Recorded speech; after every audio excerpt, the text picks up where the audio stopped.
Oops, nearly dropped my phone again. I'm on a beach here. Just let me show you. Can you see? Really nice beach. Just stood on the side with the dogs so they can have a little 5 minutes of getting out. Well, 5 minutes. About an hour odd, hour and a half, 2 hours walk, which I kind of enjoy. So, today's topic.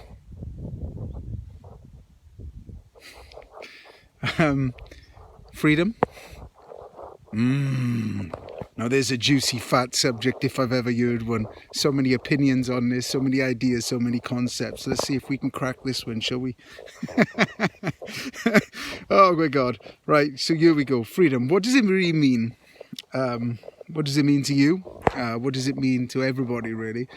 And everybody has a different concept of freedom. But after studying many books and about freedom fighters and this and that, there was one fundamental thing that I found amongst all these. Well, it's three fundamental things, really.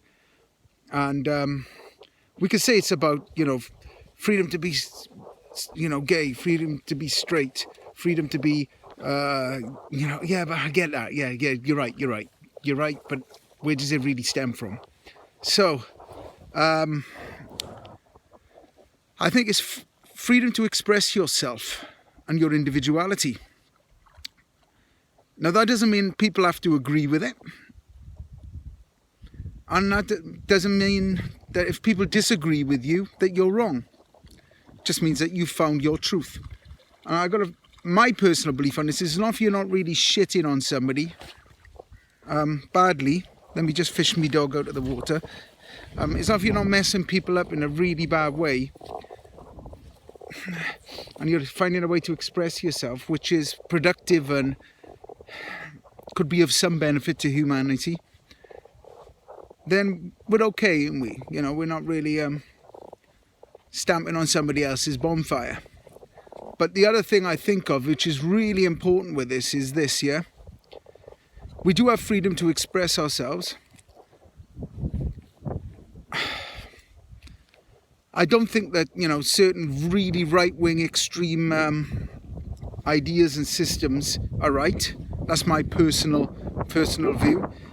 But let me just put it this way. If we didn't have small-minded racist people in this world, or small-minded people in general, small-minded sexist people, if we had none of it, eventually you'd have nothing to complain about. We'd find stupid things like people who raise their eyebrows at you. And next minute it'd be people that cough in public. What else will offend somebody, yeah? So having some extremism out there at least takes some of the kind of focus off the rest of us, which are a little bit more out there, and what we would class as weird. We'd be the ones getting picked on if it wasn't for these other people, because we can always say, well, at least I'm not. And they're the people out there all the way through time, all the way through existence, has been what we class as a great direction finder for us to actually look at and realise that's how wrong it can really go if you, let me just say, if you don't work on yourself.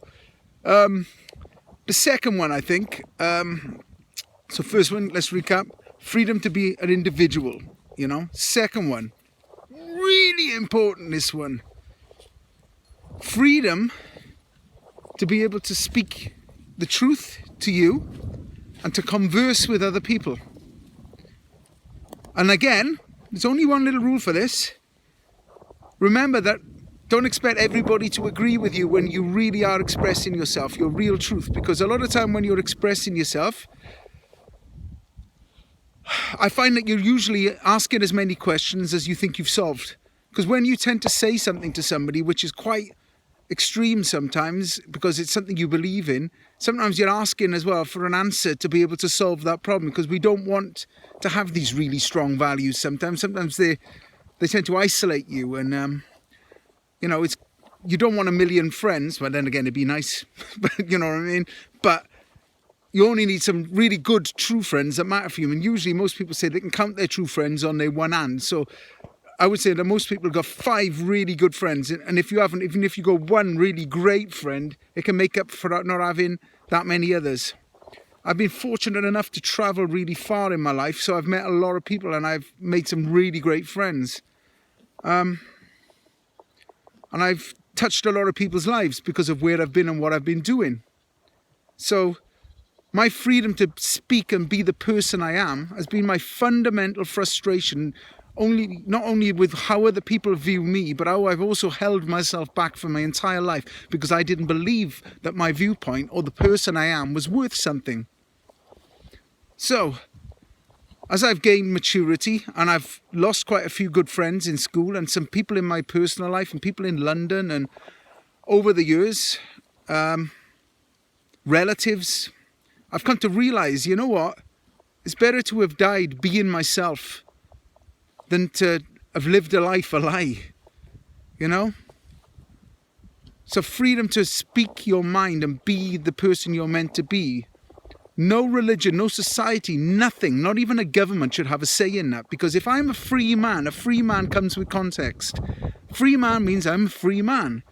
I'm entitled to be the person I want to be. It's not up to a government to arrest, lock up, as whether they're racist or not racist, as long as they're not stamping on people's heads and kicking the shit out of people and trying to convert people to their way of being. They just talk amongst themselves and hang around with fellow people which are just like them, and they don't go out committing hate crimes. They're not bothering anybody. That's great. But the biggest problem with a lot of these groups is they're not like that. They like to get out there and piss people off. And that's where they go wrong, because they think that's going to convert people.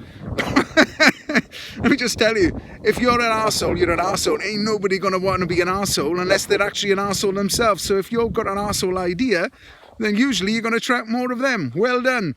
All you've done is attract more of the like. If you want to get better, you've got to attract people which don't think like you. And sometimes me talking to these extreme people has taught me everything I don't want to be. But also me being open to talk to people that, you know, I wouldn't have normally been exposed to if I'd stayed in a valley community, because I lived in London, I lived in Bristol, I'm now living in Sweden. I had a season in Ibiza.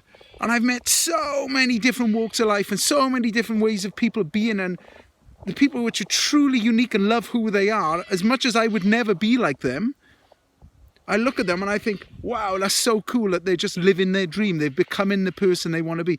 And whether it's wrong or right, they'll learn from that. And that's better than just housing and hemming yourself into a little box and not being yourself. Okay? So freedom to be an individual and freedom to speak your mind and truthful. First two rules. And I think the third basic rule of freedom is this. Freedom is not having a car or a mobile phone. Sometimes freedom is being able to give those things up. Freedom is not buying a plot of land and setting roots down. That's the concept that all society believes in. Freedom is not having kids. Freedom is not having kids. Freedom is nothing to do with those things. Freedom is being able to take choices. And if you are tied to a mobile phone or tied to a job or tied to a house or tied to a relationship that you hate and you don't want to be in anymore, that's taking away your freedom. Freedom is being able to be honest with each other on this planet so we can grow. Because every single small lie, every bit of shit we put up with, every time we don't speak the truth when we should, even if it pisses a few people off, because they have to learn, it comes with a choice. So don't stand there and shout about freedom, then somebody criticizes your point of view and you try and stamp on theirs because they believe in something. That's not freedom, man. See, you should be able to stand up on a public street and shout, I'm gay, and have a rally if you want to say you're gay. But also, me realise, just because you're gay, doesn't mean everybody's going to agree with it. There's some people in this world are really anti-gay. Some of the Christian societies in America, you know, they're crazy. You know, I don't agree with them. I believe, like I said, everybody should be able to express themselves as an individual. Everybody should be able to speak their own truth. Everybody should have the freedom to be the person they want to be and not be questioned by other people for that. Me and my wife don't have children. Most people say, when are you going to have kids? Why haven't you got kids? What if we can't have kids? How nice would that be then? What if we can have kids and we made a choice not to because we're decided that maybe we don't want to buy into that side of life. And I love children. I'm awesome with them. I always playing with them. I might, be your dad still. Never know. It might still happen. Who knows? I'm open for it, and I'm open to live my life the way I am. But it's no one's right to cast judgment on me because I'm not like them.